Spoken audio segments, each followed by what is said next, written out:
Кожен християнин змагається до того, щоб стати кращим та святим. Зрештою, саме це і є сенс християнського життя.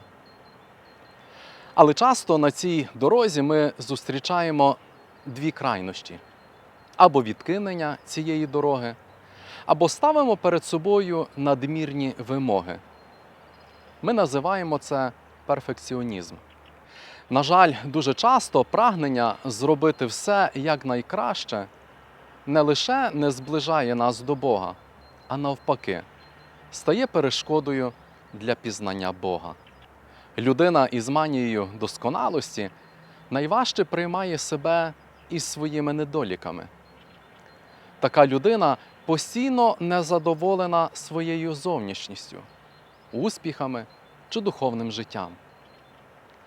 Коли людина незадоволена своїм духовним життям, вона намагається завжди і всюди шукати містику, шукає відчуття близькості Бога. Коли ж не отримує такого відчуття, то починає думати, що не заслужила на Божу любов, і їй потрібно ще більше і більше щось зробити і ставити більші вимоги перед собою. І це є велика помилка. Але одночасно це великий тріумф диявола, який намагається переконати людину, що Бог не може любити її з її гріхами. Якби так було, то Христос не помер би за нас, про що пише апостол Павло в посланні до Римлян 5:8. Бог же показує свою любов до нас тим, що Христос умер за нас, коли ми ще були грішниками. Божу любов неможливо купити. Бог нам її дарує. Це Його безцінний дар. Нам потрібно лише навчитись приймати цей дар. Також людина, перфекціоніст, ставить великі вимоги перед собою, але ще більші перед іншими людьми, перед дружиною, чоловіком, дітьми. І, на жаль, така ситуація закінчується трагічно. Сім'ї розпадаються, а така людина залишається самотньою.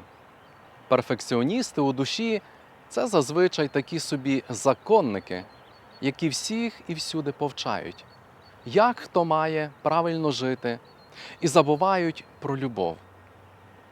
Тому ми, як християни, маємо відповідати на заклик Ісуса: «Будьте досконалі, як Отець ваш Небесний досконалий». Але у цьому прагненні нам слід пам'ятати, що ми любимо Бога, бо Він перший полюбив нас аж до смерті, з нашими недосконалостями, помилками та гріхами. Нам потрібно змінювати своє життя, але основою цієї зміни має бути любов до Бога, а не наш людський егоїзм.